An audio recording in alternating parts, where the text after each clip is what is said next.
பெரியவா சரணம். பெரியவா வானொலியின் மாலை நிகழ்ச்சிகள் ஆரம்பமாகின்றன. இன்றைய எமது நிகழ்ச்சிகள் நித்திய குரு பாதுகா பூஜா, ஸ்ரீ ரா கணபதி அவர்கள் எழுதிய புத்தகத்தின் ஒளிவடிவம், ஆன்மீக உரை, மகா பெரியவா மகிமை, உபன்யாசம். பெரியவா சரணம். பெரியவா சரணம்.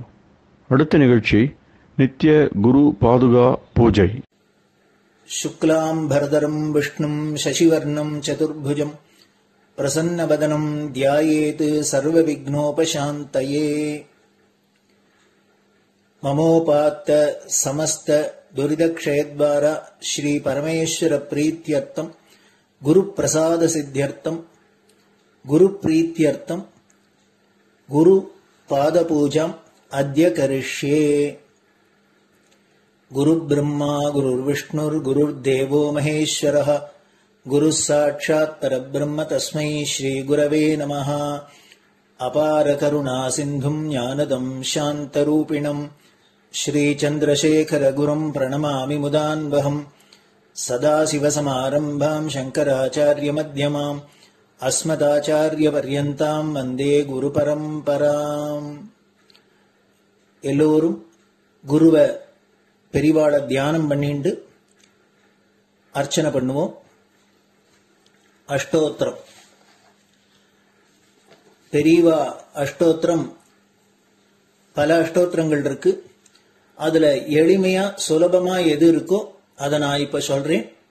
எல்லோரும் இதை கேட்டுண்டே திருப்பி சொல்ல முடிஞ்சுபா சொல்லி சொல்லி பெரிவாளுக்கு பாதத்துல ஒவ்வொரு புஷ்பத்தை அர்ச்சனை பண்ணலாம். ओम श्री कांची कामकोटि पीठाधीश्वराय नमः। श्रीमत् चंद्रशेखरेन्द्र सरस्वती गुरुभ्यो नमः। संन्यासाश्रम शिखराय नमः। काषाय दंडधारिणे नमः। सर्वपीठापहारिणे नमः। स्वामिनाथ गुरवे नमः। करुणासागराय नमः। जगदाकर्षण शक्तिमते नमः। सर्वचराचर हृदयस्थाय नमः। ओम भक्त परिपालक श्रेष्ठाय नमः। धर्म परिपालकाय नमः। श्री जयेन्द्र सरस्वत्याचार्याय नमः। श्री विजयेन्द्र सरस्वती पूजिताय नमः। शिवशक्ति स्वरूपाय नमः। भक्ताभीष्ट प्रदायकाय नमः। ब्रह्मण्य पोषकाय नमः। ब्रह्म विष्णु शिवैक्य स्वरूपाय नमः। कांची क्षेत्रवासाय नमः। कैलाश शिखरवासाय नमः। स्वधर्म परिपोषकाय नमः। चातुर्वर्ण संरक्षकाय नमः। लोकरक्षण संकल्पाय नमः। ओम ब्रह्मनिष्ठापराय नमः। सर्वपापहराय नमः। धर्मरक्षक संतुष्टाय नमः। भक्तार्पितधन स्वीकर्त्रे नमः। सर्वोपनिषत् सारज्ञाय नमः। सर्वशास्त्रगम्याय नमः। सर्वलोक पितामहाय नमः। भक्ताभीष्ट प्रदायकाय नमः। ब्रह्मण्य पोषकाय नमः। नानाविध पुष्पार्चितपदाय नमः। रुद्राक्ष क्रीडधारिणे नमः। भस्मोद्दोलित विग्रहाय नमः। सर्वज्ञाय नमः। सर्वचराचर व्यापकाय नमः। अनेक शिष्य परिपालकाय नमः। मनश्चाञ्चल्य निवर्तकाय नमः। अभयहस्ताय नमः। भयापहाय नमः। यज्ञपुरुषाय नमः। यज्ञानुष्ठान रुचिप्रदाय नमः। यज्ञसम्पन्नाय नमः। यज्ञसहायकाय नमः। यज्ञफलदाय नमः। यज्ञप्रियाय नमः। उपमानरहिताय नमः। स्फटिक तुलसी रुद्राक्ष हारधारिणे नमः। चातुर्वर्ण समदृष्टये नमः। ऋग्यजुस्साम अथर्वणादि चतुर्वेद संरक्षकाय नमः।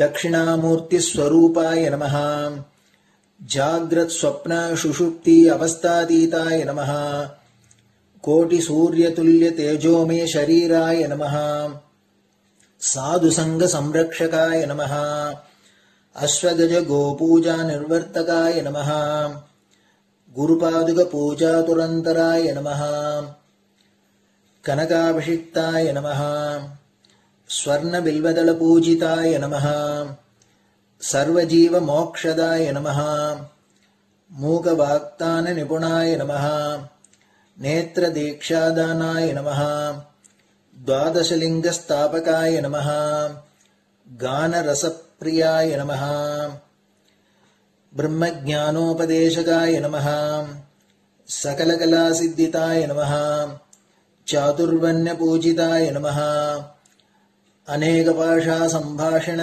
कोविताय नमः अष्टसिद्धिप्रदायकाय नमः ओम श्री शारदामठ सुस्थिताय नमः नित्यान्नदान सुप्रीताय नमः प्रार्थना मात्र सुलभाय नमः पादयात्रा प्रियाय नमः नानाविध मतपंडिताय नमः श्रुति स्मृति पुराणज्ञाय नमः देव यक्ष किन्नर किंपुरुष पूज्याय नमः श्रवणानंदकर कीर्तये नमः दर्शनानंदाय नमः अद्वैतानंद भरिताय नमः अव्याच करुणामूर्तये नमः शैव वैष्णवादि मान्याय नमः श्री शंकराचार्याय नमः दंड कमंडलूहस्ताय नमः वीणा मृदंग सकलवाद्य नाथस्वरूपाय नमः रामकथा रसिकाय नमः वेद वेदांग आगमादि सकलकला सतस्प्रवर्तकाय नमः हृदय गुहाशयाय नमः शतरुद्रीय वर्णितस्वरूपाय नमः केदारेश्वरनाथाय नमः अविद्यानाशकाय नमः निष्कामकर्मोपदेशकाय नमः लघुभक्तिमार्गोपदेशकाय नमः लिंगस्वरूपाय नमः सालग्रामसूक्ष्मस्वरूपाय नमः कालड्यां शंकरकीर्तिस्तंभ निर्माणकर्त्रे नमः जितेन्द्रियाय नमः शरणागतवत्सलाय नमः श्रीशैलशिखरवासाय नमः डमरुकनाद विनोदाय नमः वृषभारूढाय नमः दुर्मदनाशकाय नमः आभिचारिक दोषहर्त्रे नमः मिताहाराय नमः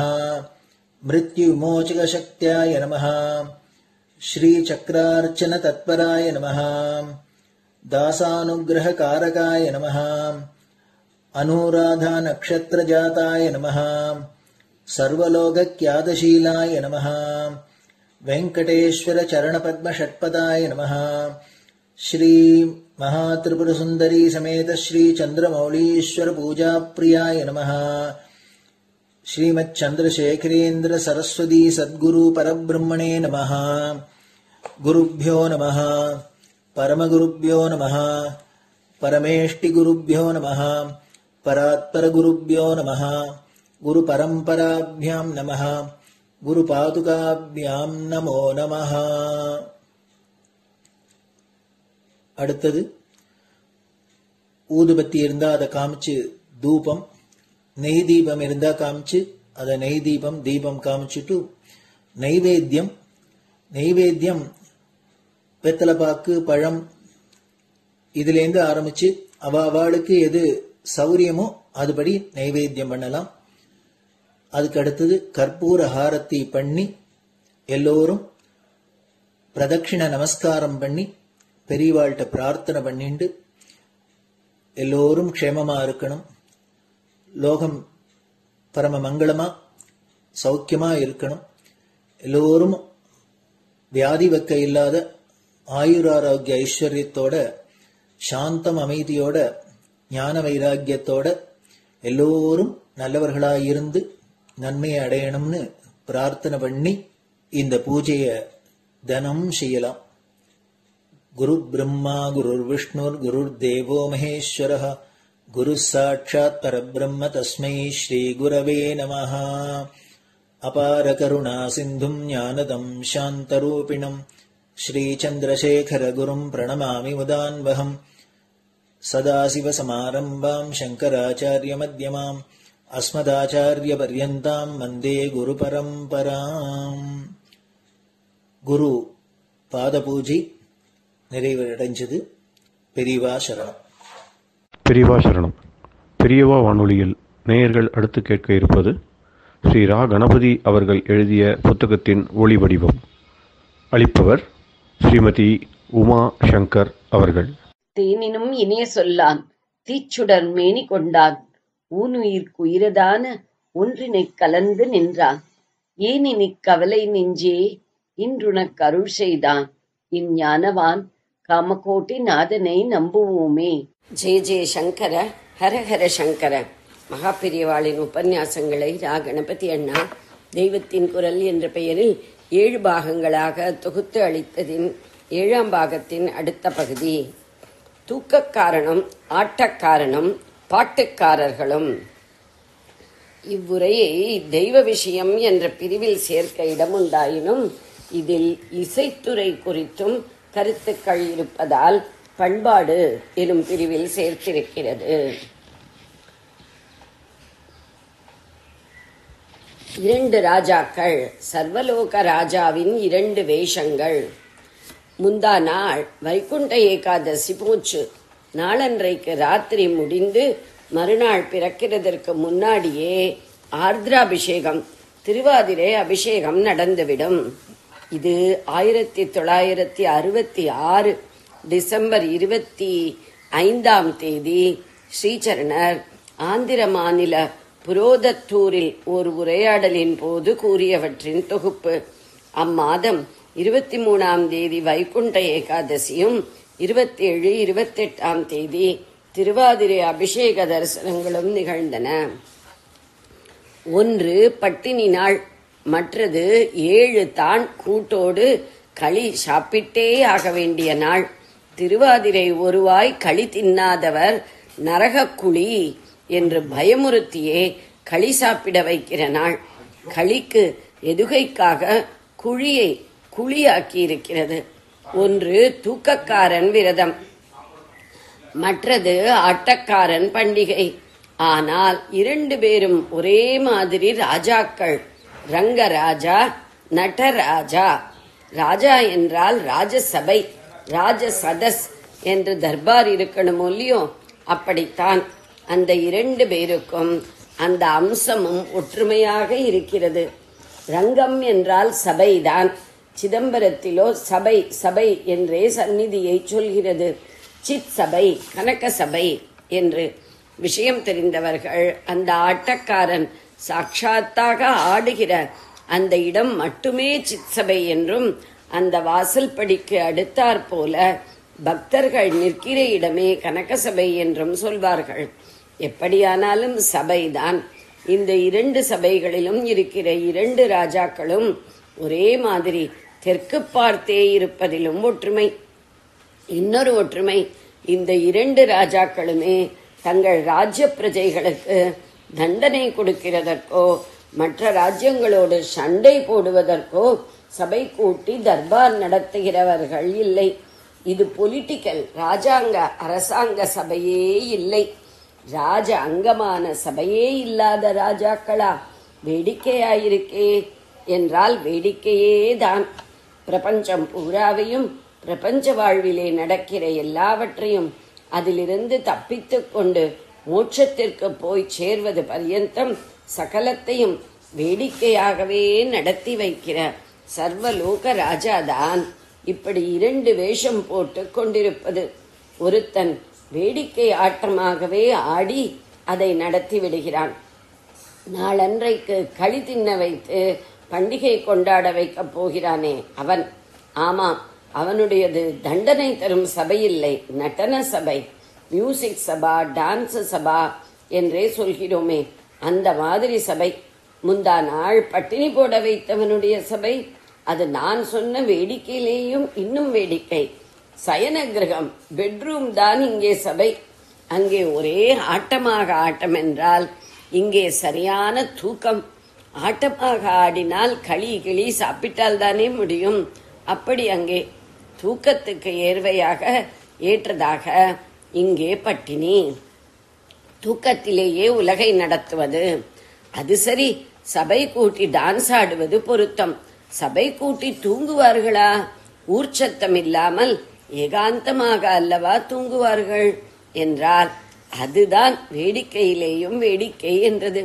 இதை பண்ணுகிறவனை மகாமாயன் என்றே சொல்கிறது. பண்ணுகிற அத்தனையும் சாதாரண மாய வேடிக்கையாக இல்லாமல் அசாதாரணமான வேடிக்கையிலும் வேடிக்கையாக பண்ணுகிறவன் அவன். ஏன், என்ன, எப்படி கேட்டு புண்ணியமில்லை. அதனால் களிக்காரன் களிக்கூத்தாடிக்கொண்டே பண்ணும் பிரபஞ்ச நிர்வாகத்தை இந்த பட்டினிக்காரன் தூங்கிக் கொண்டே பண்ணிவிடுவான். களிக்கூத்து என்றேன். மலையாள பாஷை தமிழிலிருந்தே பிறந்தது. இன்றைக்கும் தமிழை விட ஆதிகால தமிழ் பாஷை வழக்குகள் பலவற்றை கொண்டதாக அந்த பாஷை இருக்கிறது. அந்த பாஷையில் டான்ஸுக்கே களி என்றுதான் பெயர். கதகளி என்கிறோமே, அது கதை பிளஸ் களி. அதாவது ஒரு கதையோடு சேர்ந்த ஒரு கதையை நடித்து காட்டுகிற டான்ஸ் தான். ஆட்ட கதா என்று கூட அதற்கு இன்னொரு பெயர் உண்டு. இந்த பெயரிலே டான்ஸ் முதலிலேயும் கதை பின்னாலேயும் வருகிறது. அது இருக்கட்டும். மாயக்காரன், மாயோன் என்றே பழந்தமிழ் இலக்கியத்தில் அவனை சொல்லி இருக்கிறது. ஆனால் அதற்கு சம்ஸ்கிருத மூலம் காட்ட பிரியப்படாத தனித்தமிழ்காரர்கள் இது மேஜிக், வேடிக்கை என்கிற மாயை சம்பந்தப்பட்டதில்லை. அவன் கருப்பு நிறம் என்பதாலேயே மாயோன் என்று பெயர் என்கிறார்கள். கடைசியில் அதுவும் மேஜிக் வேடிக்கையில் தான் கொண்டு விடுவதாக எனக்கு தோன்றுகிறது. கருப்பு என்றால் இருட்டு, இருட்டு என்றால் தூக்கம். தூக்கத்திலேயே பிரபஞ்சத்தை நிர்வகிக்கும் மாயம் கூத்து கொண்டு போவதாக சொல்லலாமோ இல்லையோ? அது எப்படி தூக்கத்திலேயே பிரபஞ்ச சிருஷ்டி ஸ்திதி சம்ஹாராதிகளை நிர்வகிப்பது என்றால் அந்த மாயப்புதிரை அவிழ்ப்பதாக ஒரு எக்ஸ்பிளனேஷன் சொல்கிறேன். தூங்கினால்தானே கனா காண முடியும். அப்படி ஒரு மாயக்கனாவாகத்தான் தூங்குகிற பெருமானின் சித்தத்தில் இந்த பிரபஞ்சம் உண்டாகி நடக்கிறது. இது நிஜமில்லை, நனவு இல்லை, அவனுடைய வேடிக்கை நினைவான கனவுதான் என்ற பரம தாத்பரியம்தான் அந்த எக்ஸ்பிளனேஷன். அதை சபையிலே பண்ணி காட்டுகிறான். ரங்கம் என்றால் நாடக சபை தான். தியேட்டர் என்கிறோமே, அதுதான் தமிழ் அரங்கம். இன்றைக்கும் டான்ஸ் அரங்கேற்றம் என்றுதானே சொல்கிறோம். பாண்டுரங்கன் இன்னொரு அர்த்தம் கலர், வர்ணம் என்பது. தமிழ் தேசத்திலே ஸ்ரீரங்கநாதன் மாதிரி மகாராஷ்டிராவிலே பாண்டுரங்கன் தான் வைஷ்ணவமான பிரதான மூர்த்தி. அங்கே ரங்க என்கிறது கலர் தான். பாண்டு என்றால் வெள்ளை. பாண்டவர்களின் அப்பாவான பாண்டுவுக்கு அந்த வெள்ளைக்கார பேர்தான். அர்ஜுனன் என்றாலும் வெள்ளைக்காரன் தான். கிருஷ்ணன் என்றால் கருப்பன். இந்த கருப்பனும் அந்த வெள்ளைக்காரனும் தான் அத்தனை அந்யோன்யம். அந்த கருப்பனே தன்னுடைய மகா மாயாவித்தனத்திலே வெளுப்பவனாக இருந்த அவசரம்தான் திருக்கோலம்தான் பாண்டுரங்கன்.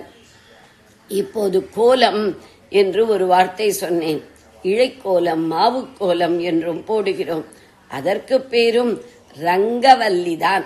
பூர்வத்திலே கொடி கொடியாக டிசைன்கள் கலர் மாவுகளில் போட்டு வந்தார்கள். இப்போதும் அந்த வழக்கம் இல்லாமல் இல்லை. அந்த கலர் கொடிதான் ரங்கவல்லி, ரங்கோலி என்று பேச்சில் இருக்கிறதே அது.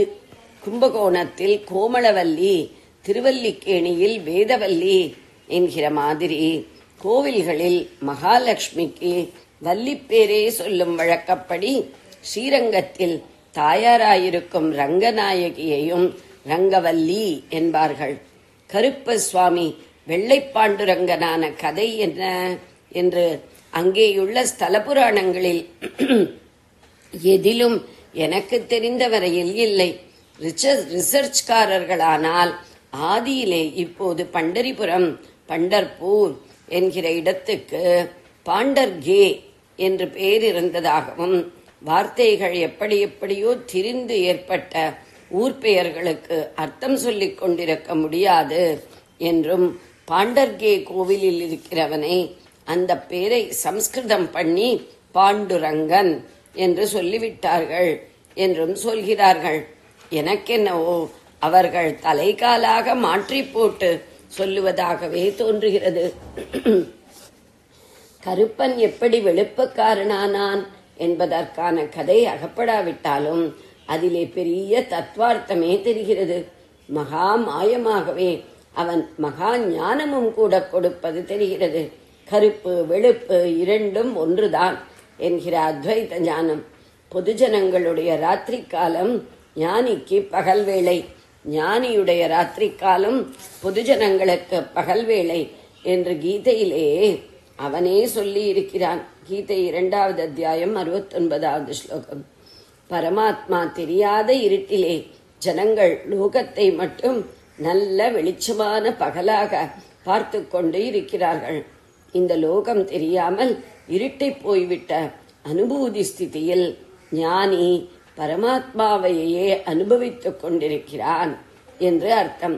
நம்முடைய அந்த மாய திருஷ்டிக்கு இருட்டின் கலராக தெரிகிற கருப்பன் வாஸ்தவத்தில் பகல் காலத்தின் வெள்ளை வெளிச்சமாக ஞானி அனுபவிக்கிற பரமாத்மாவே என்று காட்டத்தான் பாண்டுரங்கனாக இருக்கிறான். ஜெய ஜெய சங்கர, ஹர ஹர சங்கர. பெரியவா சரணம். இந்நிகழ்ச்சியின் அடுத்த பகுதி நாளை மாலை இதே நேரத்தில் ஒளிபரப்பாகும். பெரியவா சரணம். பெரியவா சரணம். பெரியவா வானொலியில் நேயர்கள் அடுத்து கேட்க இருப்பது திரு கவிக்கண்ணன் அவர்களின் ஆன்மீக உரை. பெரியவா சரணம். ராம் ராம். ஸ்ரீ குருப்யோ நமஹ. ஜெய ஜெய சங்கர, ஹர ஹர சங்கர. பெரியவா வானொலி நேயர்கள் அனைவருக்கும், மகா பெரியவாவுடைய பக்தர்கள் அனைவருக்கும் அடியேன் கவிக்கண்ணனின் அன்பு கலந்த நல்வாழ்த்துக்கள். ராம் ராம். ஜெய ஜெய சங்கர, ஹர ஹர சங்கர. ஸ்ரீ குருப்யோ நமஹ. நடமாடும் தெய்வமாக நமக்கெல்லாம் அருள் பாலிக்கக்கூடிய நம்ம மகா பெரியவாள எத்தனை பேருக்கு நேர தரிசனம் பண்ணக்கூடிய பாக்கியம் கிடைச்சிருக்கும்? இல்ல எத்தனை பேருக்கு அவருடைய அருள் உரைகள்லாம் கேட்கக்கூடிய ஒரு பாக்கியம் கிடைச்சிருக்கும்? இல்ல அவரை பார்த்தவாளோட பழகி அவரை பத்தி பல நிகழ்வுகள் அவ பகிர்ந்து கொள்றத கேட்கறதுக்கு அதுக்குதான் பாக்கியம் கிடைச்சிருக்குமா அப்படின்னு பாக்கச்ச நமக்கெல்லாம் கிடைச்சிருக்கு இல்லையா? அதை நினைச்சா ரொம்ப சந்தோஷமா இருக்கு இல்லையா? நமக்கு என்ன தோன்றது மனசுலன்னா, இன்னைக்கு அவர் சூக்ஷ்மமா இருந்தா கூட நம்ம அதிஷ்டானத்தில் போயோ, இன்னைக்கு நிறைய இடத்துல அவருக்காக கோவில்கள்லாம் வந்து அங்க போயோ, இல்ல ஆத்துல அவரோட படத்தையோ அவருடைய பாதுகையோ வச்சு அங்க போய் நம்ம முறையிட்டோம்னு சொன்னா நம்ம கஷ்டங்கள்லாம் தீர்ந்து நமக்கு அப்படியே மனசு ஒரு மாதிரி லைட்டா போய் ஒரு குளிர்ச்சி, உடனே நமக்கு எல்லாமே சாதிச்சுட்ட மாதிரி, எல்லா கவலைகளும் கஷ்டங்களும் நீங்கி விட்ட மாதிரியான நமக்கு ஒரு ஃபீலிங் கிடைக்குது இல்லையா?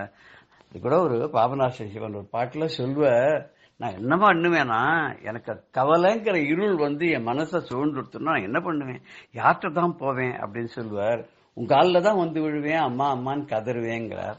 அதே நம்ம கொஞ்சம் ஸ்லைட்டா மாத்தி நம்ம பெரியவாளுக்கு அப்ளை பண்ணி பாடணும்னு எப்படி இருக்கும் தெரியுமா? அது எனது மனம் கவலை என்னும் இருள் சூழ்ந்தால் எவரிடம் முறையிடுவேன், எல் செய்வேன். எனது மனம் கவலை எனும் இருள் சூழ்ந்தால் எவரிடம் முறையிடுவேன், எல் செய்வேன். எனது மனம் கவலை எனும் இருள் சூழ்ந்த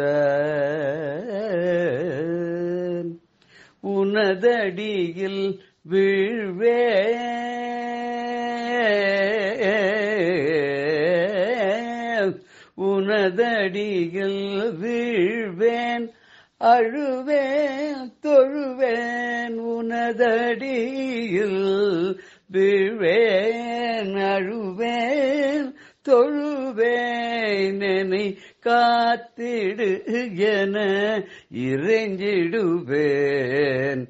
என்னை காத்திடு என இறைஞ்சிடுவேன் எனது மனம் கவலை எனும் இருள் சூழ்ந்தால் எவரிடம் முறையிடுவேன். கவலை வந்துடுத்து, கஷ்டம் வந்துடுத்துன்னு யார்கிட்ட போய் முறையிடுவோம்? ரொம்ப வருஷத்துக்கு முன்னாடி நெனிலி அப்படின்னு ஒரு கிராமம் இங்க அரக்கோணத்துக்கு பக்கத்துல இருக்குன்னு சொல்லுவார். அங்க ஒரு பெரியவாளுடைய பக்தர் ஒருத்தர் பாலா திரிபுர சுந்தரி அப்படின்னு அம்பாளுக்கு ஒரு கோவில் அமைச்சு வழிபட்டு வந்திருந்தார். அங்க சுமார் 1940 50க்குள்ளன்னு வச்சுப்போமே, பெரியவாங்க விஜயம் கூட பண்ணிருக்கா. அந்த அம்பாள்கிட்ட ரொம்ப ஈடுபாடு பெரியவாளுக்கு, அந்த பக்தருக்கும் பெரியவாட்ட ரொம்ப ஈடுபாடு. அந்த பக்தர் பிற்காலத்துல என்ன பண்ணினார்னா, அந்த கோவிலுக்கு ஒரு மணி மண்டபம் ஒண்ணு கட்டணும்னு அழகா முன்னாடி மண்டபம் எல்லாம் கட்டினார். கட்டி ரொம்ப அழகா பார்த்து எல்லாம் முன்னே செட்டில் பண்ணி எல்லாம் பண்ணா, அதுக்கு இந்த சிமெண்ட் எல்லாம் கொடுத்து உதவி பண்ணார். இந்த வியாபாரிக்கு ஒரு 1000 ரூபாய் பணம் கொடுக்க வேண்டிய பாக்கி ஆயிடுச்சு. அது என்ன முயன்றும் அவரால் கொடுக்க முடியல. என்ன அன்னைக்கு வரக்கூடிய ஒரு ஏதோ கொஞ்சம் ஒரு அல்ப வருமானத்துல கோவிலை மெயின்டைன் பண்றதுக்கே சரியா இருந்தது.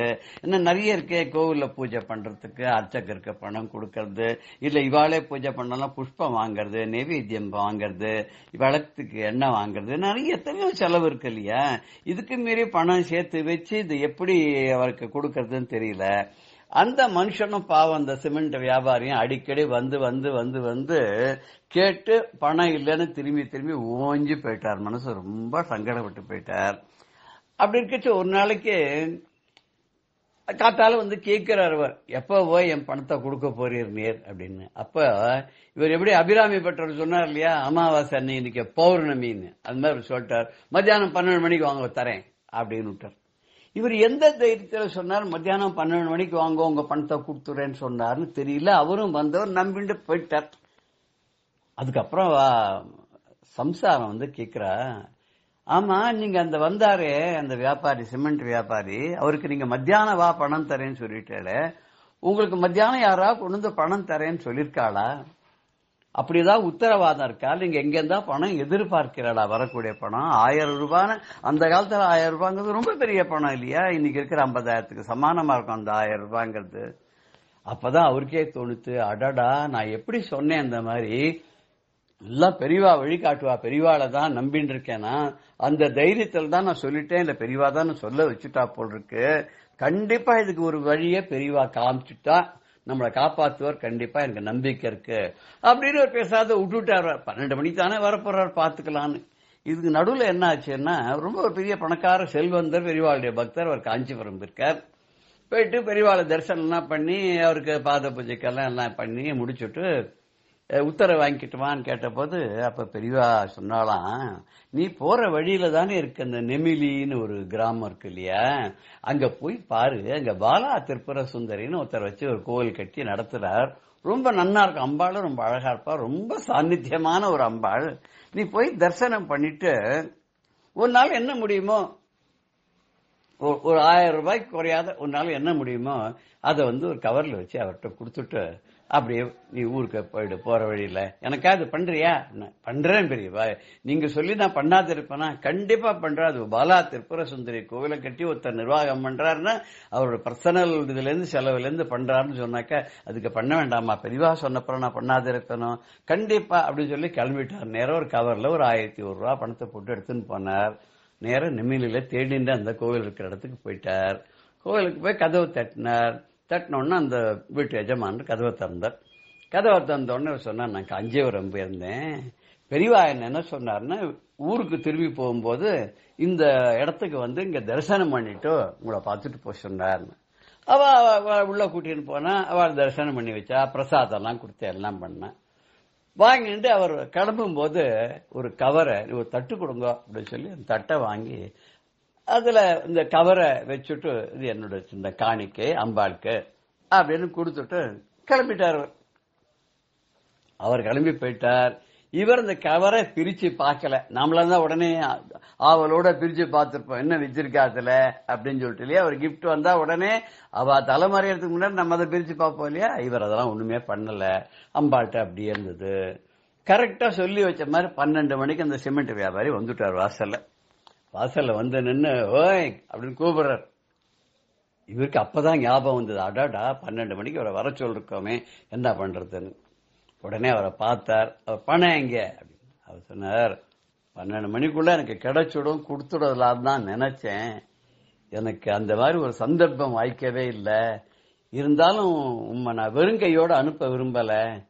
யாரோ ஒருத்தர் வந்தார், ஒரு சின்ன காணிக்கை கொடுத்துட்டு போயிருக்கார். அந்த கவர்ல என்ன இருக்குன்னு கூட எனக்கு தெரியாது. பெரியவாளை தரிசனம் பண்ணிட்டு போற வழியில கொடுத்துட்டு போயிருக்கார் அவர். பெரியவாளுடைய அனுகிரகமா பிரசாதமா நான் அதை வச்சிருக்கேன், அதை நான் உமக்கு கொடுக்கறேன். அந்த கவரை நீர் எடுத்து அனுப்போம். என்ன பேலன்ஸ் இருக்கோ நான் கூடிய சீக்கிரம் செட்டில் பண்ணி தரேன், தயவு பண்ணி மன்னிச்சுங்கோ அப்படின்னு இந்த கவரை கொடுத்தார். கவரை கொடுத்த உடனே இந்த மனுஷன் என்ன பண்ணாருனாக்க, உடனே கவரை அங்கேயே பிரிச்சு பார்த்தார். அவருக்கு வர வேண்டிய பணம் இருக்கா இல்லையா, இவர் எவ்வளவு கொடுத்திருக்காரு, எவ்வளவு மீதி, இன்னும் எத்தனை தடவை ரிட்டர்ன் நடக்கணும் அந்த பணத்தை வசூல் பண்றதுக்கு அப்படிங்கிற ஒரு கியூரியாசிட்டி, ஆங்ஸைட்டின்னு சொல்றா இல்லையா. அதுல அந்த கவரை பிரிச்சு பார்த்தா 1001 ரூபாய். இவருக்கு தர வேண்டிய பணம் 1000 ரூபாய் தான். அவர் என்ன பண்ணார், 1000 ரூபாய் எடுத்துட்டு, இதுல 1001 ரூபாய் இருக்கு, 1000 ரூபாய் நான் எடுத்துட்டேன், இந்தாங்க 1 ரூபாய் அம்பாளுக்கு நீங்க வச்சிருங்க காணிக்கை அப்படின்னு சொல்லி அதை கொடுத்துட்டு அந்த பணத்தை எடுத்து ரொம்ப சந்தோஷம் அப்படின்னு சொல்லிட்டு அங்கிருந்து கிளம்பினார். இந்த நம்ம மனுஷன் இருக்காரே அந்த கோவில நிர்வாகம் பண்றவருக்கு அப்படியே அதிர்ச்சின்னு சொல்ல முடியுமா, ஆச்சரியம்னு சொல்ல முடியுமா, அருளால அப்படியே என்ன செய்யறதுன்னு தெரியாத அப்படியே மயங்கி போயிட்டான்னு சொல்லணுமா, கீழே விழாத குறைதான். உடனே அவர் வந்து ஆத்துக்கார்ட்ட சொன்னாராம், பாத்தியா நான் சொன்னேன் பெரியவா கைவிட மாட்டான்னு, எப்படியோ என் வாக்க பலிதமாக்கும்படியா பெரியவா பண்ணிட்டா பத்தீங்களா. நான் ஏதோ சொன்னேன் மத்தியானம் வாங்கோன்னு, அந்த சமயத்துல அவரை சமாளிக்கிறதுக்காக 12 மணிக்கு மேல வாங்கோ நான் எப்படியா அரேஞ்ச் பண்ணி தரேன்னு என் வாக்க வந்து அப்படியே மெய்ப்பிக்கிறதுக்காக அப்படியே பெரியவா அப்படியே கருணை மழை பொழிஞ்சு யாரையோ அனுப்பிச்சு எனக்கு எவ்வளவு கொடுக்கணுமோ அந்த பணத்தை கொடுக்க வச்சா இல்லையா. கருணை மாமுகில்னா இதுதானே கருணை மாமுகில். எப்ப பெய்யணுமோ, எங்க பெய்யணுமோ, எவ்வளவு பெய்யணுமோ அவ்வளவு மழை பெய்யறது தானே அழகு இல்லையா. அது அதிவிருஷ்டியோ அனாவிருஷ்டியோ அகால விருஷ்டியோ இருந்தா பிரயோஜனம் இல்லை இல்லையான்னு ரொம்ப சந்தோஷப்பட்டு காஞ்சிபுரத்து திசையை பார்த்து பெரியவா இருக்கிற இடத்த பார்த்து நமஸ்காரம் பண்ணாலாம். உள்ள போய் சன்னதியிலையும் போய் நமஸ்காரம் பண்ணி தன்னுடைய நன்றியை தெரிவிச்சுட்டாலாம். நாமளும் என்னென்னைக்கும் பெரியவாளை நம்பினோம்னா நமக்கும் எந்த இக்கட்டும் வராத பெரியவா காப்பாத்துவா அப்படிங்கிறதுக்கு இந்த நிகழ்ச்சி வந்து ஒரு நமக்கு சரியான உதாரணமா இருக்கு இல்லையா. ஜெய ஜெய சங்கர ஹர ஹர சங்கர ஸ்ரீ குருபியோ நமஹ. ராம் ராம். பெரியவா சரணம். இந்நிகழ்ச்சியின் அடுத்த பகுதி நாளை மாலை இதே நேரத்தில் ஒளிபரப்பாகும். பெரியவா சரணம். பெரியவா சரணம். அடுத்த நிகழ்ச்சி மகா பெரியவா மகிமை உபன்யாசம். வழங்குபவர் பிரம்மஸ்ரீ கணேச சர்மா அவர்கள். 1923 வருஷம் திருமயத்திலேருந்து புதுக்கோட்டைக்கு விஜயம் பண்ணினான். புதுக்கோட்டையில அரசாங்க மரியாதையோட சஹஸ்ரபாத பூஜை அப்படின்னு பண்ணினான். அதுக்கப்புறம் அங்கேருந்து திருஆனைக்காவலுக்கு வந்தா. காஞ்சி காமகோடி பீடத்துக்கு ஆதிசங்கர பகவத்பாதா காலத்திலேருந்து பாரத தேசத்துல பல இடங்கள்ல கட்டடம் இருக்கு, மடத்தோட பிரான்ச் இருந்துட்டு இருக்கு. அதுல முக்கியமானது திருவானைக்காவல்ல வடக்கு வீதியில உள்ள சங்கர மடம். இந்த பிராச்சீனமான சங்கர மடத்தை பெரியவா சுமார் 75,000 ரூபாய் செலவுல கருங்கல் திருப்பணியா பண்ணி அதை இனாகிரேட் பண்ணினா. இந்த திருவானைக்காவல் சங்கர மடத்துல தான் பிரபல சயின்டிஸ்ட் சர் எஸ்.எம். விஸ்வேஸ்வரையாக்கு உபநயனமானதா அவரே எழுதியிருக்கார். இந்த சங்கர மடத்துல தான் விஸ்வேஸ்வரையாவோட பிரம்மோபதேச உபநயனம் எல்லாம் நடந்ததா சொல்றா. இதுல இருந்தே தெரியறது அவளுக்கும் இந்த காமகோடி பீடத்துக்கும் எப்படி ஒரு தொடர்பு இருந்திருக்கு அப்படிங்கிறது. அதுக்கப்புறம் 1923 வருஷம் ஏப்ரல் மாசம் 29ஆம் தேதி திருவானைக்காவல்ல தாடங்க பிரதிஷ்டை நடந்தது. ஆதிசங்கர பகவத்பாதாள் இந்த பாரத தேசத்துல யாத்திரை பண்ணிட்டு வரத்தே பல இடங்கள்ல யந்திர பிரதிஷ்டையெல்லாம் பண்ணியிருக்கார். அதுல காசியில அன்னபூரணி, காஞ்சியில காமாட்சி, மாங்காடுல காமாட்சி, கொல்லூர்ல மூகாம்பிகை, திருவத்தியூர்ல திரிபுரசுந்தரி, திருப்பதி, ஸ்ரீரங்கம் முதலான பல இடங்கள்லையும் யந்திரஸ்தாபனம் எல்லாம் பண்ணியிருக்கா. அதனால இந்த திருவானைக்காவல அகிலாண்டேஸ்வரிக்கு தாடங்க பிரதிஷ்டனும் ஆச்சாரியால் பண்ணியிருந்ததுனால அந்த பரம்பரையில வந்த காஞ்சி காமகோடி பீடாதிபதிகள் கையாலேயே இந்த தாடங்க பிரதிஷ்டை அப்பப்போ பண்றதா சம்பிரதாயம் இருக்கிறத ஒட்டி இந்த 1923 வருஷ தாடங்க பிரதிஷ்டைக்கு பெரியவா திருவானைக்காவலுக்கு விஜயம் பண்ண வெகு விமரிசையா இந்த தாடங்க பிரதிஷ்டை நடந்தது. இந்த தாடங்க பிரதிஷ்டை வைபவம் முடிஞ்சோடனே அதை ஒட்டி மடத்துல ஒரு பெரிய மாநாடுக்கு, ஆஸ்திக மாநாடுக்கு ஏற்பாடு பண்ணியிருந்தா பெரியவா. இந்த ஆஸ்திக மாநாட்டை ஸ்ரீரங்கம் வாணி விலாஸ் பிரஸ் அதை சேர்ந்த டி.கே. பாலசுப்ரமணியர் தலைமையில தான் நடந்தது. ரொம்ப விமரிசையா நடந்தது, கோலாகலமா நடந்தது. இந்து மதத்தை சேர்ந்த பல மடாதிபதிகளும் தலைவர்களும் இந்த மாநாட்டில் கலந்துண்டு ரொம்ப பயனடைஞ்சதா அவர் வர்ணிக்கிறார். அந்த பாலசுப்ரமணியர் ஹிந்து மெசேஜ் அப்படின்னு ஒரு இங்கிலீஷ் பத்திரிகை நடத்தின்னு வந்திருந்தார். அதுல 1923 வருஷம் மே மாசம் 10ஆம் தேதி இந்த தாடங்க பிரதிஷ்டையை பத்தி ரொம்ப டீட்டெயில்டா ஒரு எடிட்டோரியல் தலையங்கம் எழுதியிருந்தார். அதுல என்ன குறிப்பிட்டிருக்கார் அப்படிங்கிற சிலதை சுருக்கமா அந்த வார்த்தைகளை பார்ப்போம். பாலசுப்ரமணியம் வேந்து எழுதினது, இதுக்கு முன்னால திருச்சி மாநகரம் கண்டாத அளவுக்கு பெரியவாளோட திருச்சி விஜய யாத்திரை இருந்தது. அந்த வரவேற்பு அப்படிங்கிறது 1 மைல் நீளத்துக்கு கோஷ்டிகள், அதாவது வாத்திய கோஷ்டி இது மாதிரிலாம் இருக்கும் இல்லையா, அது 1 மைல் நீளத்துக்கு இருந்துதான். சுமார் 8 மைல் நீளத்துக்கு பிரமாதமா அலங்காரம் பண்ணப்பட்ட வீதிகள். இதுல ஆயிரக்கணக்கான ஜனங்கள் பெரியவா பல்லாக்கல் உட்கார்ந்துட்டு வர அந்த ஊர்வலம் ஒரு இடத்தை கடக்கிறதுக்கு சுமார் 5 மணி நேரம் ஆச்சாம். அப்படின்னா எவ்வளவு பெரிய கிராண்ட் ப்ரொசஷனா இருந்திருக்கும், ஊர்வலமா இருந்திருக்கும் அப்படிங்கறத நாம எல்லாரும் கற்பனை பண்ணி பார்த்துக்கலாம். இதெல்லாம் பாலசுப்ரமணியர் தன்னோட அந்த ஹிந்து மெசேஜில் எழுதின தலையங்கத்திலேருந்து எடுக்கப்பட்டது. அவர் சொல்றார், இது போல ஒரு வரவேற்பை இதுக்கு முன்னால எந்த ஒரு வைஸ்ராய்க்கோ ஏன் ராஜாக்களுக்கு கூட நடந்ததா தெரியல அப்படின்னு சொல்றார். இன்னும் வேந்து சொல்றார், இது மாதிரி ஒரு வைபவத்தை கோலாகலத்தை இதுக்கு 2 தலைமுறைக்கு முன்னாலவா இருந்தவாள்லாம் கூட அனுபவிச்சிருக்க மாட்டா, பார்த்திருக்க மாட்டா அப்படின்லாம் ரொம்ப வேந்து எழுதியிருக்கார் வாணி விலாஸ் பிரஸ் பாலசுப்ரமணியர். அப்படி கோலாகலமா இந்த திருவானைக்காவல் தாடங்க பிரதிஷ்டைய முடிச்சுண்டு பெரியவா குழித்தல, கிருஷ்ணராஜபுரம், மகாதானபுரம், கரூர் வழியால நெரூருக்கு விஜயம் பண்ணினா. நெரூர்ல தான் பிரம்மஜானியான சதாசிவ பிரம்மேந்திராளோட அதிஷ்டானம் இருக்கு. அவ இருந்த இடத்துல பெரிய வில்வ மரம் முளைச்சிருக்கு. அதுதான் அவளோட அதிஷ்டானமா சொல்லப்படுறது. அதுக்கு முன்னால காசியிலேந்து கொண்டு வந்த லிங்கம் பிரதிஷ்டை பண்ணப்பட்டிருக்கு. இந்த நெரூர் சதாசிவ பிரம்மேந்திராள் காஞ்சி காமகோடி பீடத்தில் 57வது பீடாதிபதிகளா இருந்த ஸ்ரீமத் பரமசிவேந்திர சரஸ்வதிகளோட சிஷ்யர் அப்படிங்கிறத முன்னமேயே பார்த்தோம். இந்த காமகோடி பீடத்து ஆச்சாரியெல்லாம் இந்த நெரூர்ல போய் வழிபடுறது, அவளுக்கு விசேஷமான சலுகைகளோட புதுக்கோட்டை ராஜாக்கள்லாம் ஏற்பாடு பண்ண பெரியவா அங்க போய் வழிபாடு பண்ணினா. அங்க ஏகாந்தமா பிரம்மேந்திராள் சன்னதியில ரொம்ப நேரம் நிஷ்டையில இருந்தா. அங்க பெரியவாளுக்கு ரொம்ப பிடிச்ச இடம். அங்க போய் ஏகாந்தமா நிஷ்டையில இருந்தா. அப்படி நெரூர்லேருந்து குழுமணி அப்படிங்கிற இடத்துல பெரியவா இருந்தா. அந்த குழுமணியில இருக்கிறதே 1923 வருஷம் ஜூன் மாசம் திருச்சி முனிசிபல் சேர்மனா இருந்தார் ஸ்ரீ எஃப்.ஜி. நடேசையர் அப்படிங்கிறவர். அவர் பெரியவா தரிசனத்துக்கு வந்திருந்தார். அப்படி வரத்தே ஒரு இளைஞரை அழிச்சுன்னு வந்திருந்தார். மலையாள பிராமண இளைஞர். அவரை அழிச்சுட்டு பெரியவாள்கிட்ட வந்தார். அந்த இளைஞருக்கு தன்னோட இந்து மதத்திலேருந்து வேற மதத்துக்கு மாறணும் அப்படிங்கிற ஒரு ஆர்வம், ஏதோ அட்ராக்ஷன்ல அவர் மாறணும் அப்படின்னு நினைச்சுட்டு அவர் என்ன பண்ண இந்த எஃப்.ஜி. நடேசையர்கிட்ட வந்து கேட்டிருக்கார், சொல்லியிருக்கார். காரணம், இந்த எஃப்.ஜி. நடேசையரே கிறிஸ்தவ மதத்துல மாறி இருந்தவர். அவர் அந்த பையனுக்கு அட்வைஸ் பண்ணினார், மதம் மாறக்கூடாது, இருக்கிற தாய் மதத்திலேயே இருக்கணும் அப்படின்லாம் அவருக்கு அட்வைஸ் பண்ணார். இருந்தாலும் அதை விட பெரியவாள்கிட்ட அழிச்சுன்னு வந்து பெரியவா அட்வைஸ் பண்ணினா இன்னும் பவர்ஃபுல்லா இருக்கும், உபயோகமா இருக்குமே அப்படிங்கிறதுனால குழுமணிக்கு எஃப்.ஜி. நடேசையர் இந்த பையனை அழிச்சுன்னு வந்திருந்தார். சுமார் 2 நாள் போல அங்கேயே தங்க சொன்னா பெரியவா. தன்னோட காரியங்கள்லாம் முடிச்சுன்னு பூஜை முதலாம் முடிச்சுண்டு அந்த பையனோட தனிமையில பேசி அந்த பையனை மதம் மாறாதபடி மனம் மாறுபடியுமா பெரியவா அனுகிரகம் பண்ணினா. எஃப்ஜி நடேசியர் ரொம்ப சந்தோஷப்பட்டார். அந்த பையன் அப்புறம் ரொம்ப ஃபீல் பண்ணி, நல்ல வேளை என்னோட நல்ல காலம் பெரியவாள்கிட்ட நீங்க அழிச்சுன்னு வந்து பெரியவா கிருப்பையில நான் இப்போ அண்டர்ஸ்டாண்ட் பண்ணின்னுட்டேன், எல்லாத்தோட எனக்கு உண்மை தெரியறது, அதோட தத்துவங்கள்லாம் புரியுறது.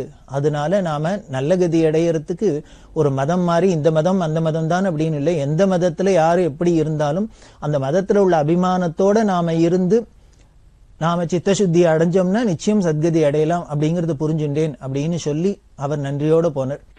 வி.இ. வெங்கட்ரமணி அப்படின்னு ஒரு பக்தர், நல்ல வைதீக குடும்பத்துல பிறந்தவர். அவர் வேலூர்ல ஒரு அந்நிய மதத்து ஸ்கூல்ல படிச்சிருந்தார். அந்த சின்ன வயசுலேருந்தே அந்த ஸ்கூல்ல படிச்சு அப்படி இருந்ததுனால சர்வீஸ் அப்படின்னாலே இந்த மதத்துல தான் முடியும் அப்படிங்கறது அவருக்கு ஒரு மனசுல ஆழமா பசுமரத்தாணி போல பதிஞ்சுது. அதனால அவர் இந்த ஸ்கூல் படிப்பெல்லாம் முடிச்சு காலேஜ் படிப்பு முடிக்கிறதே அவருக்கு என்ன தோணித்து அப்படின்னார், இனிமே நம்ம ஜனங்களுக்கு சர்வீஸ் எல்லாம் பண்ணணும், உலகத்துக்கு நல்ல விதமா உபயோகமா இருக்கணும்னா அந்த அந்நிய மதத்துக்கு மாறணும், அப்படிங்கிற மாறினாதான் முடியும் அப்படிங்கிற தீர்மானத்துல அவர் அப்படி இருந்தார். அதனால அவர் என்ன பண்ணினார், அந்த மதத்துக்கு மாறுறது அப்படின்னு தீர்மானம் பண்ணிவிட்டார். இந்த விஷயம் அவ அப்பா அம்மாவுக்கு தெரிஞ்சுது. அவ துளி கூட எதிர்பார்க்கல.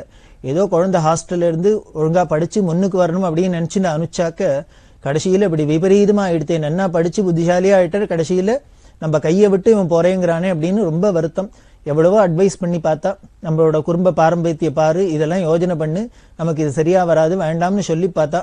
ஆனா அவர் தீவிரமா அப்பா அம்மா சொல்றத கேட்கறதா இல்ல. ஏன்னா அவருக்கு மனசுல ஆழமா பதிஞ்சு விட்டதுனால மதம் மாறி விடுறது அப்படின்னே தீர்மானமா இருந்தார். அந்த ஒரு நிலைமையில அப்பா அம்மாக்கு என்ன பண்றதுன்னு தெரியல. உடனே அந்த பையன்கிட்ட சொன்னா, நீ ஒன்னே ஒண்ணு பண்ணு, எங்களுக்கு கடைசி ஆசையா அதை வச்சுக்கோ, நீ இது மதம் மாறுறதுக்கு முன்னால காஞ்சிபுரம் போய் பெரியவாளை ஒரு தரிசனம் பண்ணிட்டு வந்துரும் அப்படின்னு. இவருக்கு அதுலதான் நம்பிக்கை இல்லை, இந்த மதத்து மேலேயே நம்பிக்கை இல்லை. அதுவும் இந்த மதானுஷ்டானங்களை மதாச்சாரங்களை ரொம்ப ஸ்ட்ராங்கா வலியுறுத்துற பெரியவா மேலேயோ மடத்து மேலேயோ அவருக்கு துளி கூட நம்பிக்கை இல்லை. இருந்தாலும் அப்பா அம்மாவோட ஒரு ஆசையை நிறைவேற்றணும், அவளுக்கு மனசு வருத்தப்பட முடியுமா, நாம ஏதோ காரியம் பண்றோம், இருந்தா கூட அதுல ஒரு சின்ன பிரியம் மாதிரி இது இருக்கட்டுமே அப்படிங்கறதுனால என்ன பண்ணினார், அப்பா அம்மாவோட வற்புறுத்தலுக்காக பெரியவாள்கிட்ட வந்தார். ஓரமா தான் நிற்கிறார். ஏன்னா இவருக்கு ஒன்றும் பக்தி ஸ்ரத்தையோட வரலையே, இவர் ஏதோ அப்பா அம்மா சொன்னதுக்காக தானே வந்திருக்கார். ஓரமா நின்றுட்டு வேடிக்கை பார்த்து நின்று. அப்படி இவர் வந்த சமயத்துல ஒரே கூட்டம். முன்னால ஒரு வெள்ளைக்கார அம்மா, அந்த அம்மா உட்காந்துன்னு பெரியவாள்கிட்ட பேசின்னு இருக்கா.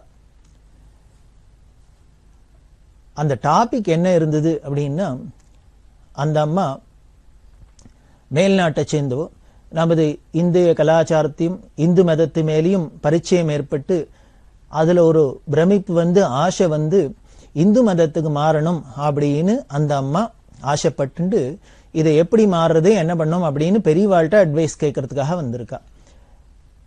இதை பெரியவாள்கிட்ட கேட்டிருக்கா. இந்த அம்மா கேட்ட இந்த கேள்விக்கு பெரியவா பதில் சொல்லிட்டு இருக்கா. கூட ஒருத்தர் வச்சுருப்பா மீடியேட்டர், அவ மூலியமா தான் பதில் சொல்லுவா. பெரியவா சொல்றா, அவள்கிட்ட சொல்லு, எல்லா மதமும் அன்பா இருக்கிறத தான் போதிக்கிறது, எல்லா மதமும் சேவையைத்தான் போதிக்கிறது. அதாவது எல்லா மதத்திலையும் ஞானத்தை அடையணும், கடவுளை அடையணும் அப்படிங்கிறது தான் லட்சியமா இருக்கு. அதனால இந்த அடையறதுக்கு நாம ஞானத்தை அடையறதுக்கோ சேவை பண்றதுக்கோ மோட்சத்தை அடையறதுக்கோ மதமோ எதுவும் தடையா இல்லை, அதை எங்க இருந்தாலும் அடைஞ்சுடலாம். ஒன்னே ஒண்ணு நாம தீர்மானமா வச்சுக்கணும். இங்கேருந்து பார்த்தா பெரியவா அதுக்கு ஒரு உதாரணம் சொல்லுவா. அந்த பிரிட்ஜில் பார்த்தேன்னா, பாலத்துல பார்த்தேன்னா, இந்த நேப்பியர் பாலம் அப்படின்னு இங்க மெட்ராஸ்ல இருக்கு.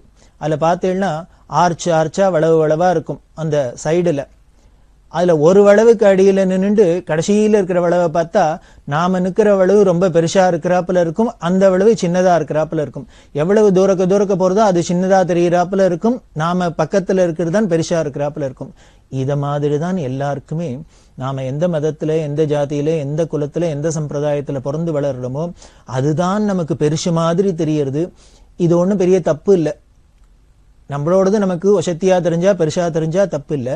ஆனா தப்பு எங்க வந்துருதுன்னு, அந்தண்ட இருக்கிறத பக்கத்துல இருக்கிறத தூரம் இருக்கிறத பார்த்து அது ஏதோ சின்னது அது ஏதோ மட்டம் அப்படின்னு நமக்கு ஒரு பாவம் வருதே, இதுதான் பெரிய விபரீதம்.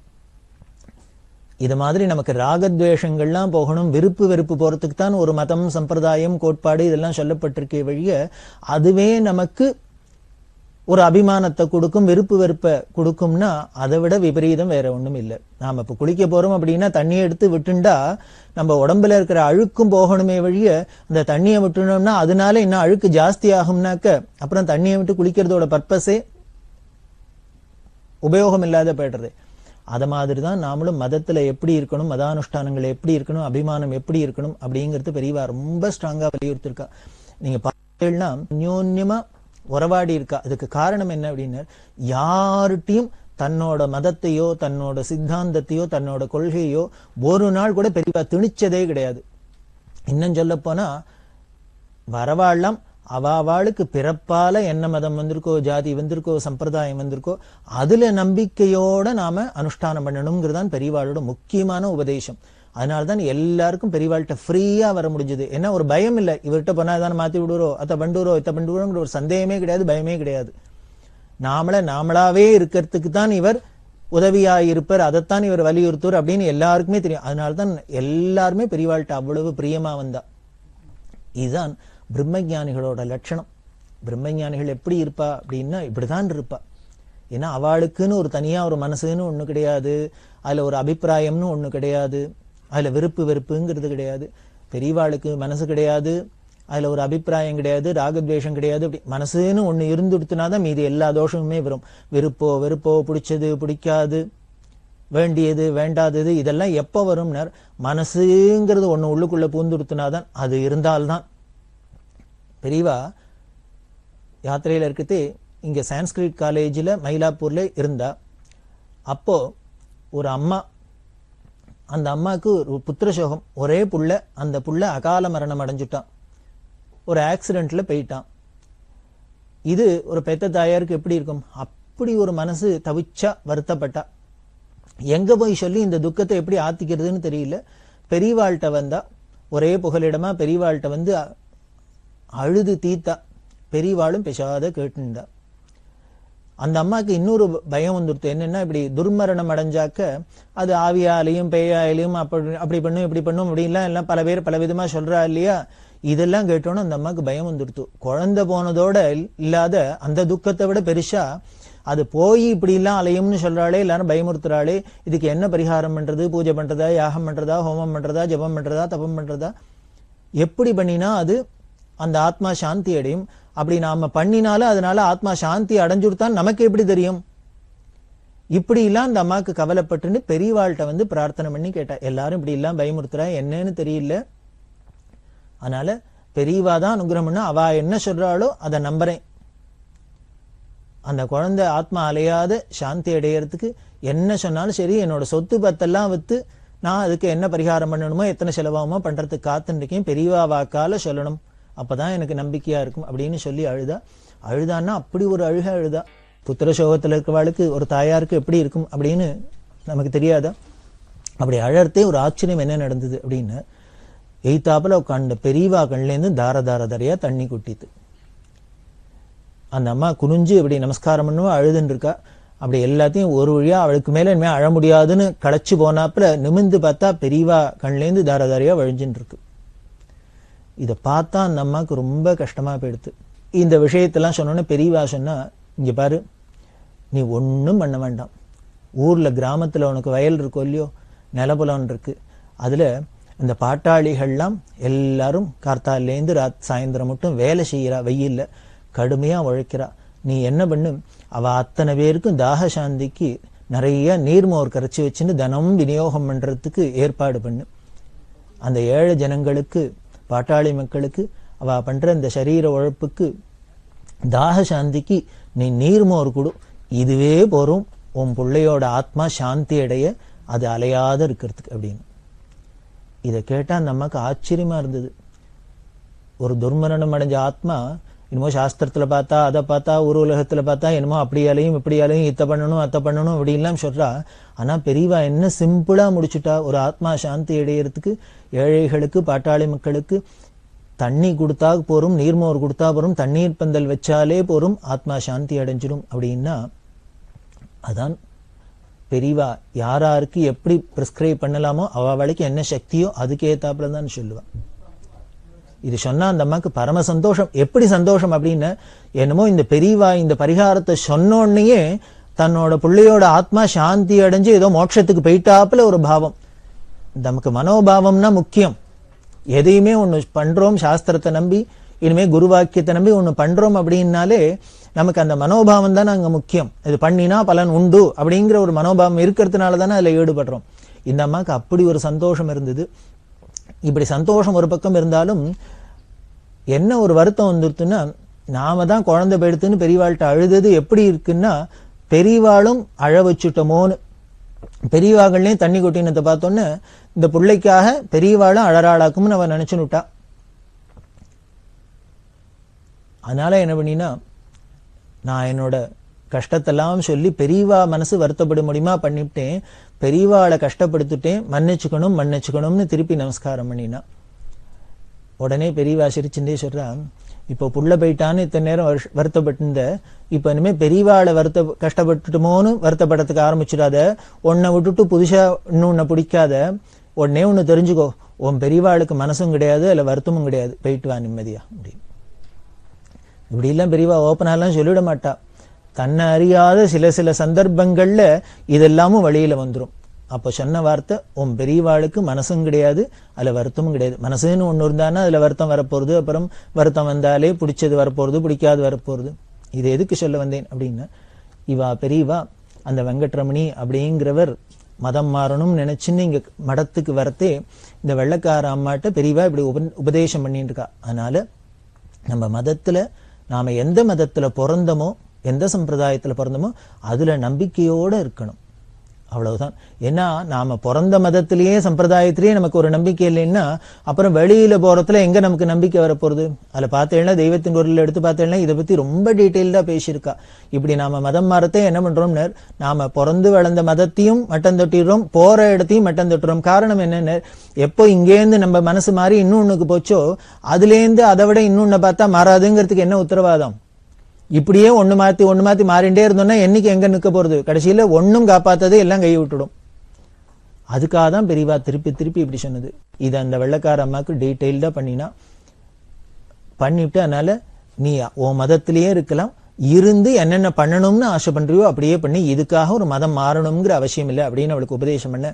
அந்த அம்மா ரொம்ப தெளிஞ்சேன் அப்படின்னு ரொம்ப சந்தோஷப்பட்டு உடனே என்ன பண்ணினா, தன்னோட தாய் மதத்துக்கே அவ இருந்து அதுக்கப்புறம் எல்லாத்தையும் அன்பு ஒழுக இருந்து அவ சேவை பண்ணினா அப்படின்னு தெரிய வருது. இதை கேட்டிருந்தார் இந்த வெங்கட்ரமணி. அப்படியே மனசு மாறித்து நேர வீட்டுக்கு வந்தார். அப்பா அம்மாக்கு நமஸ்காரம் பண்ணிட்டு, ரொம்ப நல்ல காரியம் நடந்தது இன்னைக்கு, பெரியவாள்கிட்ட போனது எனக்கு கண்ணை திறந்துடுத்து, தெளிஞ்சுட்டேன். அதனால இனிமே உங்க குழந்தையா உங்களோடைய வீட்டில் இருக்கேன் அப்படின்னு சொல்லி அவர் தன்னோட வீட்டிலேயே இருந்தார், தன்னோட தாய் மதத்திலேயே இருந்தார். அப்படின்னா இதுதான் மகான்களோட ஞானிகளோட தரிசனம் மாத்திரமே போரும். என்ன ஞானின்னா எப்படி, குருன்னா எப்படின்னு அதான் திருமூலேஸ்வரர் தெளிவு குருவின் திருமேனி காண்டல். இந்த வெங்கட்ரமணி பெரியவாள்கிட்ட எதுவும் சொல்லல பேசல, பெரியவாளும் அவர்கிட்ட பேசல சொல்லல, ஒன்னும் பண்ணல. பெரியவாளை போய் பார்த்த மாத்திரம்தான், மடத்துல போய் பெரியவாளை தரிசனம் மாத்திரம் என்ன ஆயிடுத்தினர். இதைத்தான் திருமூலேஸ்வரர் தெளிவு குருவின் திருமேனி காண்டல் அப்படின்னு. அந்த குருவை போய் ரூபத்தை பார்த்தாலே போரும். அங்க மடத்துல தான் போய் பார்க்கணுமா என்ன, வீட்டுல ஒரு போட்டோ வச்சுன்னு பெரியவாளை நித்தியம் ஒரு தூரம் பார்த்தாலே போரும், நமக்கு தெளிவு ஏற்படும். அஜ்ஞானம்ங்கிற இருளை போக்கும் அப்படின்னு தானே சாஸ்திரம்லாம் சொல்றது. அப்பேற்பட்ட ஞானமயமான மூர்த்தி தான் சாட்சாத் பெரியவா.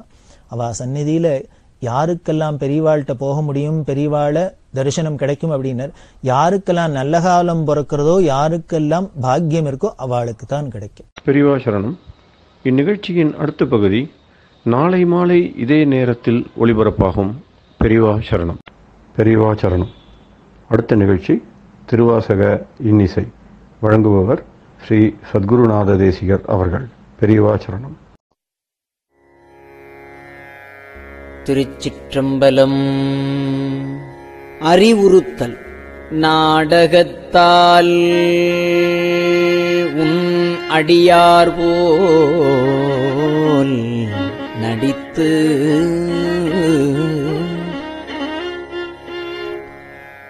நான் நடுவே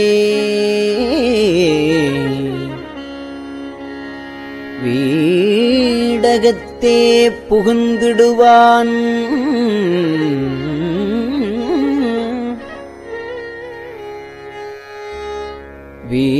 வீடகத்தே புகுந்திடுவான்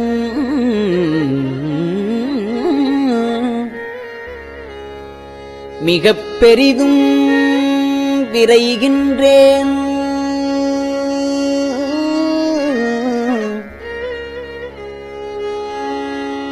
ஆடகச் சீர்மணிக்குன்றே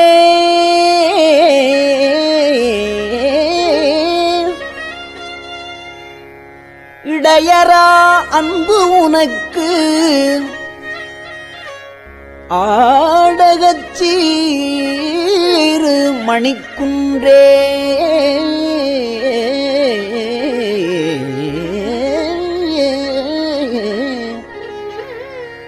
இடையரா அன்பு உனக்கு என் ஊடகத்தே நின்று உருகத் தந்தருள் எம் உடையானே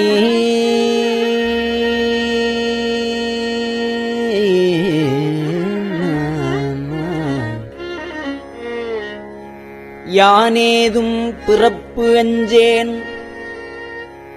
இறப்பதனுக்கு என் கடவேன்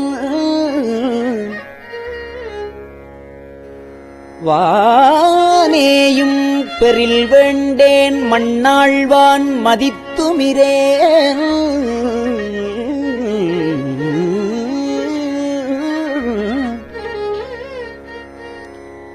தேனேயும் மலர்கொன்றைச் சிவனே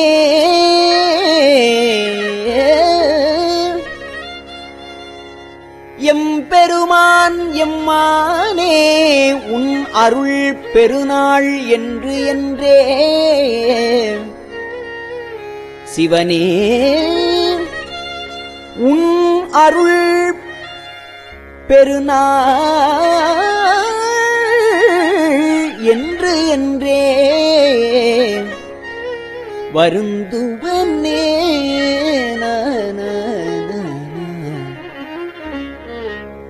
வருந்துவன் நின் மலர்பாதம் அவை காண்பான் நாயடியேன் இருந்து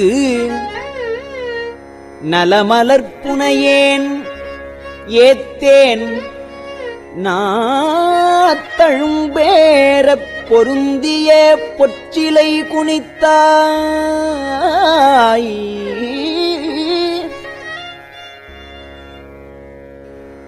அருளமுதம் புரியாயேல் வருந்துவன் நல் தமியேன்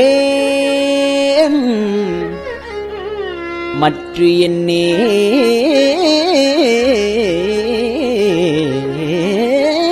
நான்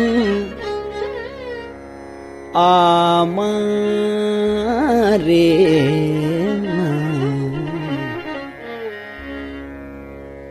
ஆமாறு உன் திருவடிக்கே அகங்குழையேன் அன்புருகேன் பூமாலை புனைந்து ஏத்தேன்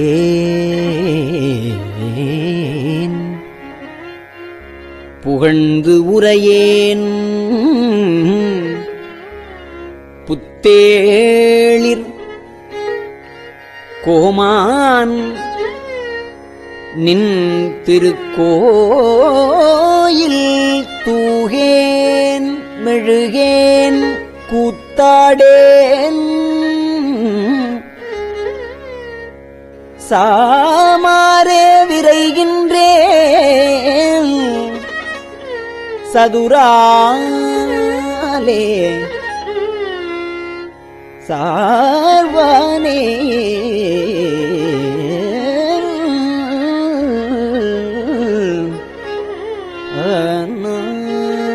na na na na na வானாகி மண்ணாகி வழியாகி ஒளியாகி வானாகி மண்ணாகி வழியாகி ஒளியாகி ஊனாகி உயிராகி உண்மையுமாய் இன்மையுமாய் வானாகி மண்ணாகி வழியாகி ஒளியாகி ஊனாகி உயிராகி உண்மையுமாய் இன்மையுமாய் போனாகி யான் எனதென்று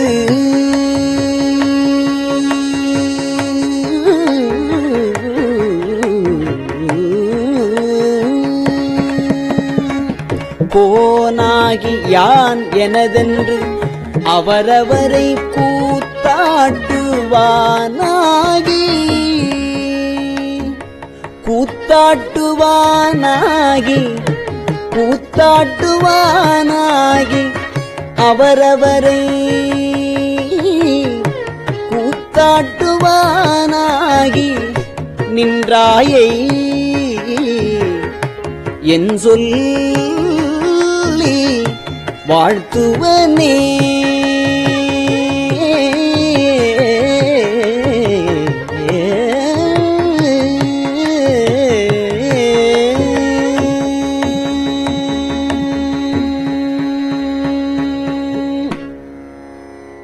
வாழ்த்துவதும் வானவர்கள் தாம் வாழ்வான் மனநின்பால் தாழ்த்துவதும் தாம் உயர்ந்து தம்மை எல்லாம் தொழ வேண்டி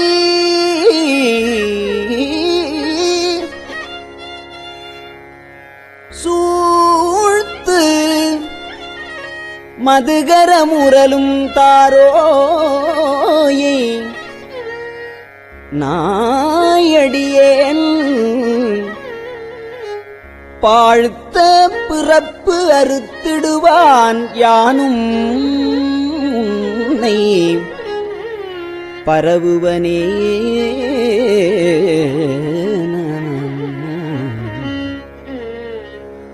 பரவுவார் இம்மையோர்கள் பாடுவன நால் வேதம் பரவுவார் இம்மையோர்கள் பாடுவன நால் வேதம் புரவுவார் குழல் மடவாள் கூருடையாள் ஒரு பாகம் பரவுவார் இம்மையோர்கள் பாடுவன நால் வேதம் குரவுவார் குழல் மடவாள் கூருடையாள் ஒரு பாகம் விரவுவார் மெய்யன்பின் விரவுவார் மெய்யன்பின் அடியார்கள் மேன்மேலும் அறவுவார் கழல் இணைகள் காண்பாரோ அறியானே அறவுவார் கழல் இணைகள் காண்பாரோ அறியானே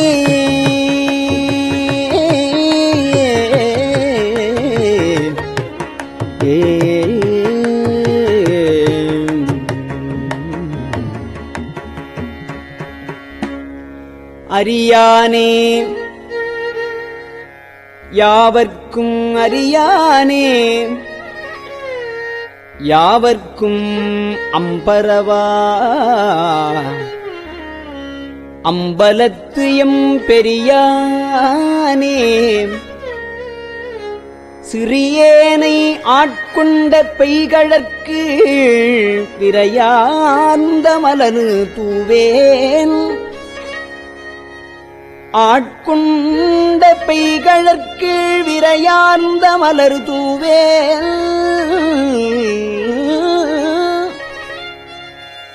ஆட்கொண்ட பெய்கழற்கு விரையார்ந்த மலர் தூவே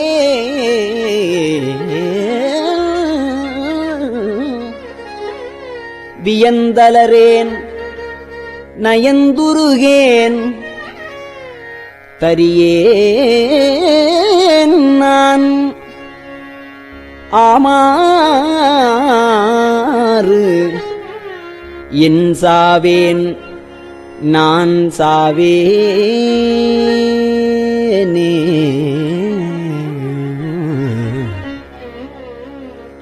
வேனில் வேள் மலர்கணைக்கும் வெண்ணகைச் செவ்வாய்க்கரிய பானலார் கண்ணியர்க்கும் பதைத்துருகும் பாழ் நெஞ்சே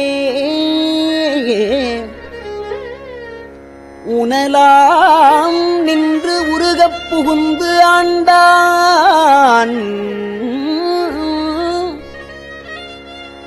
இன்று போய் வானுளான் காணாய் நீ மாளா வாழ்கின்றாயே.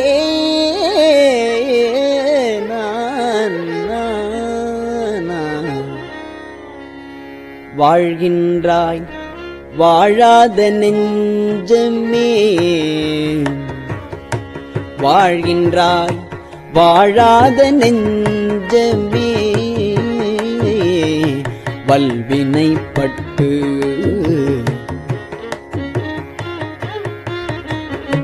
வாழ்கின்றாய் வாழாத நெஞ்சமே, வல்வினைப்பட்டு ஆழ்கின்றாய் ஆழாமல் காப்பானையே தாதே. ஆழ்கின்றாய் ஆழாமற் காப்பானை ஏத்தாதே.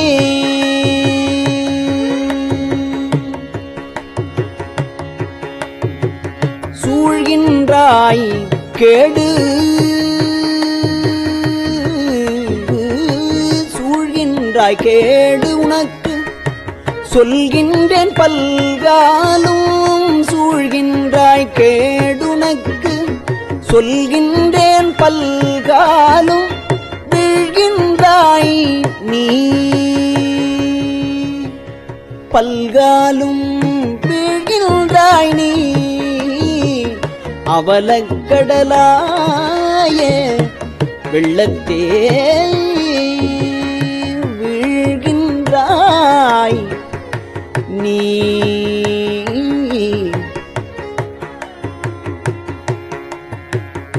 அவலக்கடலாய வெள்ளத்தே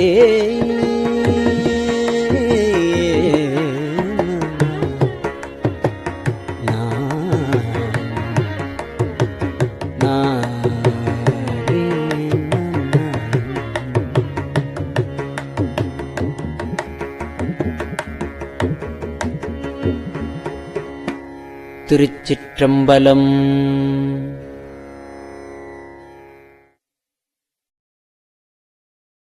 பெரியவா சரணம்.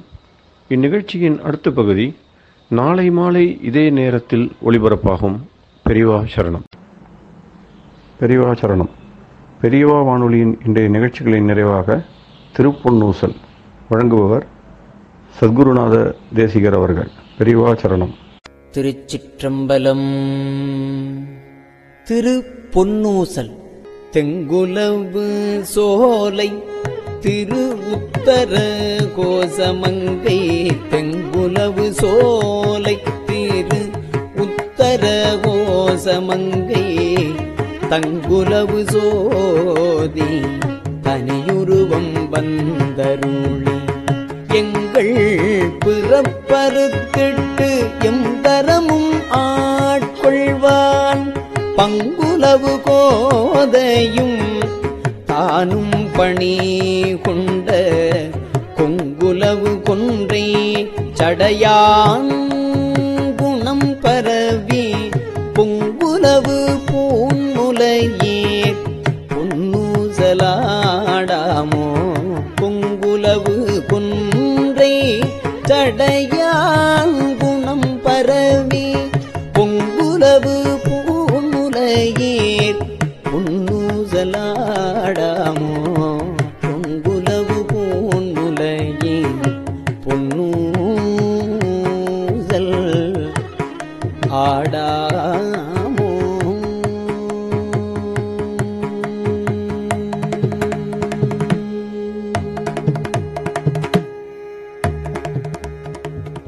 திருச்சிற்றம்பலம்.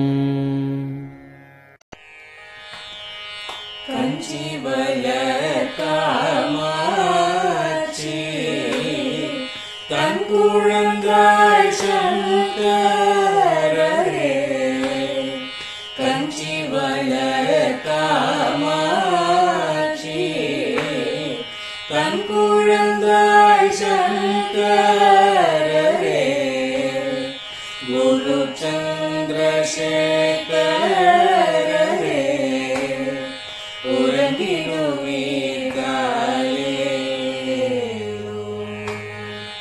உறங்கிடுவீர்களே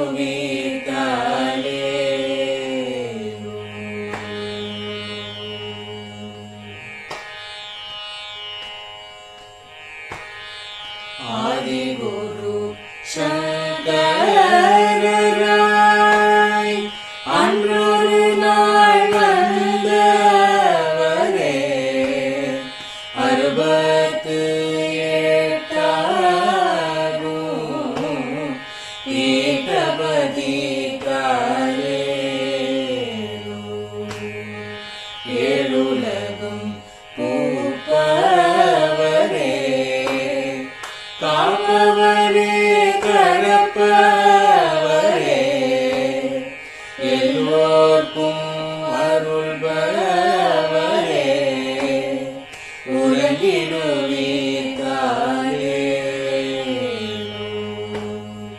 அயனுடனே மாலவனோ தேடிய பொற்பதத்தவரே அருமறைகள் சாற்றும் முயல் மலர்பதமே காலே முக்தி நிலை எய்திடவே சக்தி தரும் சத்குருவே முக்தி நிலை எய்திடவே சக்தி தரும் சத்குருவே நித்தமெங்கள் நாவீசையில் நித்திரை கொள்தாளே நித்தமெங்கள் நாவீசையில் நித்திரை கொள்தாளே நித்தமெங்கள் நாவீசையில்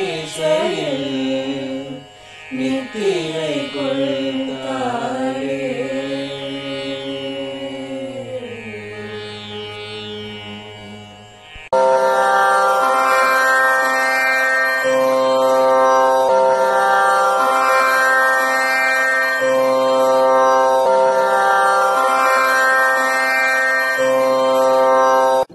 பெரியவா சரணம்.